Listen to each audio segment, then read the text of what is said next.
नमस्कार। रेडियो रिमझिम 90.4 में हमारे रेडियो के श्रोता बंधु और फेसबुक के दर्शकों का हम अभिनंदन करते हैं। रेडियो रिमझिम 90.4 में गोपालगंज के एक वरीय चिकित्सक डॉक्टर कैप्टन झा जो है आए हैं, जो गोपालगंज सदर हॉस्पिटल के यक्षमा पदाधिकारी हैं, जिला यक्षमा पदाधिकारी हैं। आपको पता ही है कि 24 मार्च को विश्व यक्षमा दिवस मनाया जाता है और पूरे संसार से टीबी भगाने के लिए संयुक्त राष्ट्र संघ विश्व स्वास्थ्य संगठन लगातार प्रयास कर रहा है। इसी कड़ी में गोपालगंज का जाना पहचाना चेहरा डॉक्टर कैप्टन झा को लगभग सभी लोग जानते हैं। 20-22 वर्षों से डॉक्टर साहब लोगों के बीच में रहे हैं। गरीब, दबे कुचले, निर्धनों का, असहायों का लगातार सहयोग किए हैं।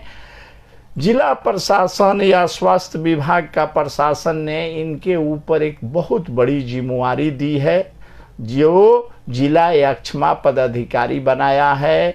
और इनका भी मिशन है कि कम से कम हम गोपालगंज जिला को टीबी से मुक्त करें। टीबी एक ऐसी बीमारी है, आपको पता ही है कि प्लेग के बाद टीबी का ही नाम आता था। यदि जिस टोला में, जिस गांव में आज से 20 साल 30 साल पहले टीबी का मरीज हो जाता था, लोग उसके घर से नाता रिश्ता तोड़ना शुरू कर देते थे, उस रास्ते से जाना शुरू कर देते थे। और वह जो है संक्रमित व्यक्ति जो है, ठीक कर लीजिए, संक्रमित व्यक्ति जो है परेशान हो जाता था। आपको बताते चले, जिला यक्षमा पदाधिकारी डॉक्टर कैप्टन झा, जो गोपालगंज के कमला राय कॉलेज के पास इनका निजी क्लिनिक भी चलता है और यह विशेष करके हड्डी और नस रोग के विशेषज्ञ भी हैं। तो हम इन बातों पर आएंगे। सबसे पहले डॉक्टर कैप्टन झा का हम स्वागत करते हैं, नमन करते हैं। और आप जो है यह बताइए, गोपालगंज जिले से टीबी हटाने के लिए सरकार की कौन कौन सी योजना है, हमारे श्रोता को और दर्शकों को बताएं। गोपालगंज की जनता को मेरा नमस्कार। मैं आज आपके सामने जिला यक्षमा पदाधिकारी के रूप में आया हूं और मैं यहां बताना चाहूँगा कि यक्षमा की बीमारी जो है वो लाइलाज नहीं है, जैसा बहुत सारे लोग समझते हैं, और ना ही छुआछूत की बीमारी है कि उसके मरीजों से हम दूर रहें। थोड़ी सी सावधानी रखेंगे तो उनके मरीज से दूसरे लोगों को बीमारी नहीं जाएगी। इस बीमारी में जो सबसे कॉमन है प्रस्तुति, वो होता है कि खांसी 2 सप्ताह से ज़्यादा का हो, बुखार हो जो कि बहुत तेज़ नहीं होता है, हल्का बुखार होता है, या शाम के वक्त या रात में थोड़ा हल्का पसीना दे के बुखार आता है, वज़न कम होता है और खांसी में बलगम के साथ में कभी कभी खून भी आता है। ये सब लक्षण होने पर हमें शक करना चाहिए कि शायद उस व्यक्ति को टीबी है जी। इसके साथ साथ अगर बच्चा होता है तो बच्चे का उम्र बढ़ने का होता है, उसका वज़न बढ़ता रहता है। तो बच्चों में वज़न घटना नहीं, अगर वज़न बढ़ नहीं रहा है तब भी माना जाता है कि हो सकता है उसे टीबी का इन्फेक्शन हो। तो इन सब बातों पर अगर गौर करें और जल्द से जल्द वैसे मरीज़ को सरकारी अस्पताल तक लाएं तो उसका जल्द इलाज शुरू होगा और उनका फेफड़े का नुकसान जो है बहुत कम हुआ रहेगा और पूरी तरह से स्वस्थ हो जाएंगे। यह भी कहा जाता है कि कई लोग जो है, अंधविश्वास है कि टीबी होने के बाद झाड़ फूंक शुरू करते हैं। यह कहते हैं कि सरकारी हॉस्पिटल में जाएंगे तो पैसा लगेगा तब दवा मिलेगा। इसमें कहाँ तक सच्चाई है, यह बताएं। टीबी की बीमारी किसी झाड़ फूंक से नहीं जा सकती है। हाँ, ये होगा कि कुछ और लंबे समय तक बीमारी बदन में रहेगा तो नुकसान ज़्यादा होगा, शायद पूरी तरह से ठीक नहीं हो पाएगा। जहाँ तक खर्च की बात है, सरकारी अस्पताल में आज की तारीख में सारे जांच मुफ्त हैं, टीबी से संबंधित सारा इलाज मुफ्त है। साथ ही साथ सरकार, जब तक आप इलाजरत रहते हैं, दवा खा रहे होते हैं, आपके अच्छे भोजन के लिए कुछ पैसा भी आपके बैंक खाते में भेजती है। डायरेक्ट बेनिफिट ट्रांसफ़र किया जाता है, जो कि 500 रुपये प्रति माह है, जब तक कि डॉक्टर आपका इलाज चलाएंगे। तो यहाँ पे ऐसा कुछ नहीं जिसमें पैसा खर्च हो, झिझकने की कोई बात नहीं है। आपका सरकारी अस्पताल में सारा इलाज मुफ्त होगा। डॉक्टर साहब यह बताएं, यदि कोई आदमी गांव देहात में है, चूंकि जिला मुख्यालय से कई गांव ऐसे हैं जो 60-70 किलोमीटर दूर है, गोपालगंज जिले 2 अनुमंडल और 14 प्रखंडों में बटा हुआ है, तो दूर दराज के मरीज क्या सीधे सदर हॉस्पिटल गोपालगंज आएंगे कि उनके गांव में ऐसी कोई व्यवस्था है कि जहां पर उनकी बलगम की जांच हो जाए? जो सरकारी व्यवस्था है उसमें सारे स्वास्थ्य विभाग के कार्यक्रम को प्रखंड स्तर से चलाया जाता है और जिला अस्पताल पर जो है उससे जो प्रखंड स्तर पे कंट्रोल नहीं होता उसका आगे का काम होता है। इसी तरह टीबी में भी सारा जांच का काम प्रखंड स्तर पे होता है। प्रखंड स्तर के जो प्राथमिक स्वास्थ्य केंद्र हैं, जो अस्पताल हैं, वहाँ मरीज जाएं, वहाँ उनका बलगम का जांच होगा।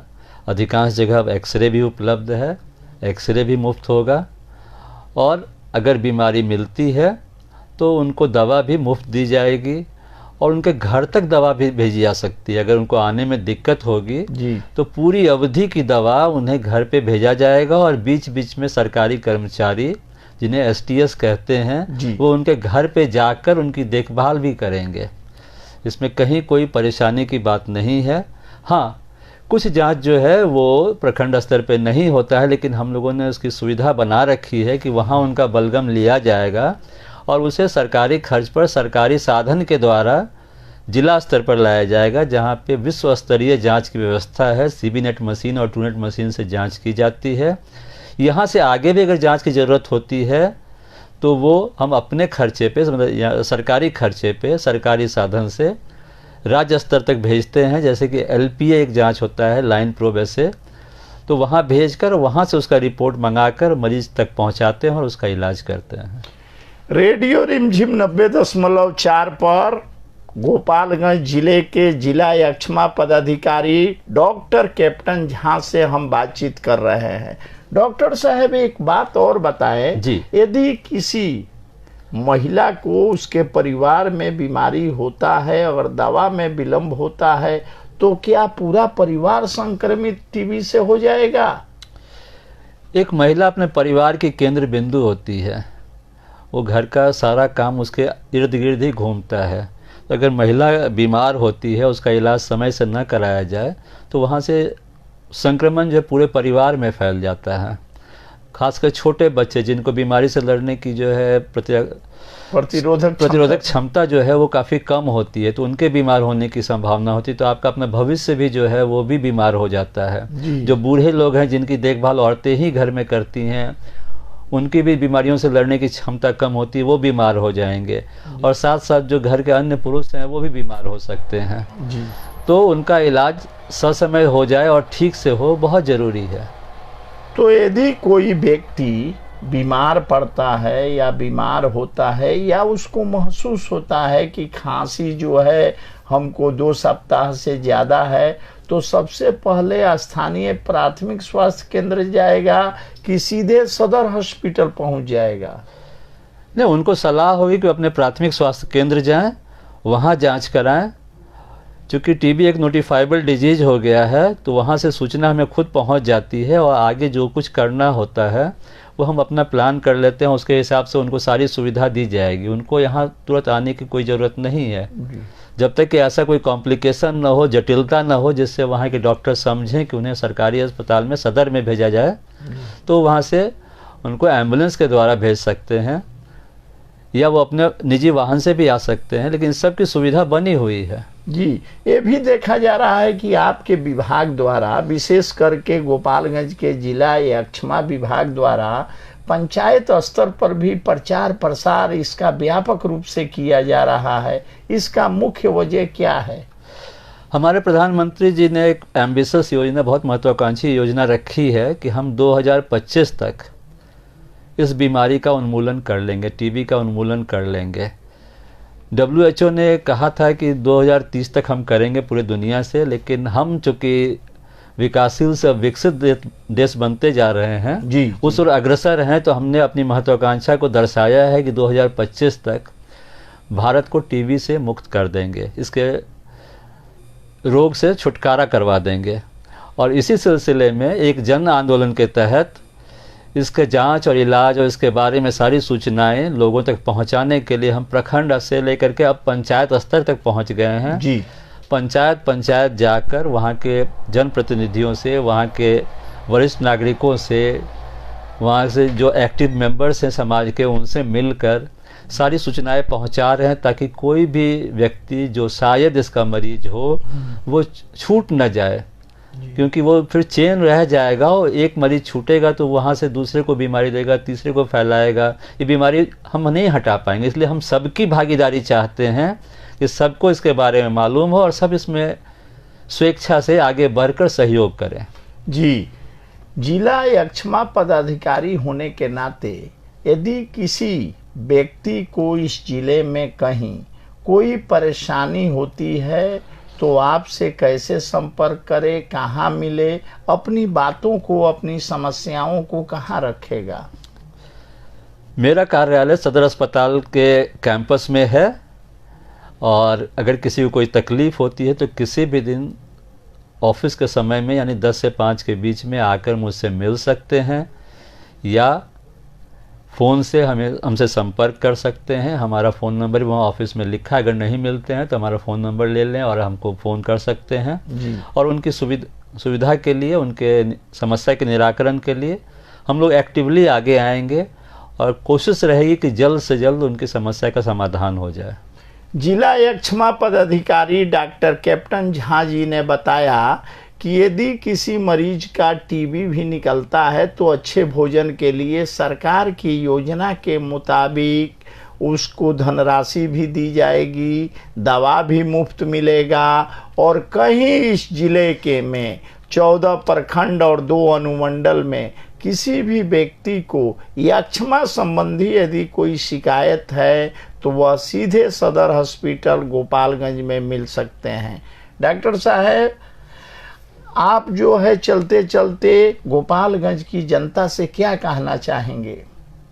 एक बात मैं यहाँ और जोड़ना चाहूँगा जी, कि सरकार ने इसकी सुविधा दी है कि अगर आपकी श्रद्धा जो है प्राइवेट चिकित्सकों में किसी नामी चिकित्सक में है तो आप वहाँ भी इलाज करा सकते हैं। वहाँ भी अगर आपको सस्पेक्ट किया जाता है कि आपको टीबी है जी, तो सारा जांच जो है वहाँ से के एडवाइस के बाद हमारे यहाँ मुफ्त किया जाएगा, और उनके एडवाइस के अनुसार जो दवा है टीबी का वो भी उन्हें मुफ्त दिया जाएगा। साथ ही साथ प्राइवेट में इलाज कराने के बावजूद जी, पूरे इलाज के दौरान जो पैसा हम दे रहे हैं पोषण के लिए 500 रुपये प्रति माह, वो भी उनके खाते में जाएगा। तो अगर उनकी इच्छा है, उनकी श्रद्धा है कि प्राइवेट में ही इलाज कराएं तो उसमें भी ये सारी सुविधाएं उन्हें दी जाएंगी जी। तो मैं चलते चलते यही कहना चाहूँगा कि यक्ष्मा रोग को हम देश से भगाएंगे, टीबी हारेगा, देश जीतेगा और भारत जो है टीबी मुक्त होगा। डॉक्टर साहब, अपने इतनी व्यस्त समय में, क्योंकि 24 मार्च को विश्व यक्ष्मा दिवस है, जिस दिन संकल्प लेना है, रैली निकालना है, दीप प्रज्वलित करना है और आपको पूरे जिला के कमान को संभालना है कि पूरे जिले से ये यक्ष्मा को हटाना है।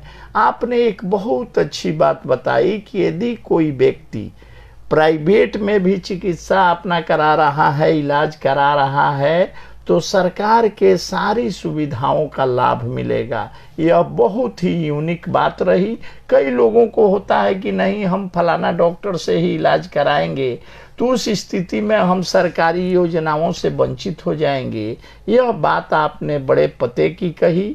अपनी इतनी व्यस्तता में रेडियो रिमझिम 90.4 के माध्यम से जन जन तक अपने बातों को पहुंचाया और हम उम्मीद करते हैं कि भविष्य में भी आप अपना समय रेडियो रिमझिम के माध्यम से जनता के बीच दीजिएगा। आपको बहुत बहुत धन्यवाद। नमस्कार। धन्यवाद और नमस्कार।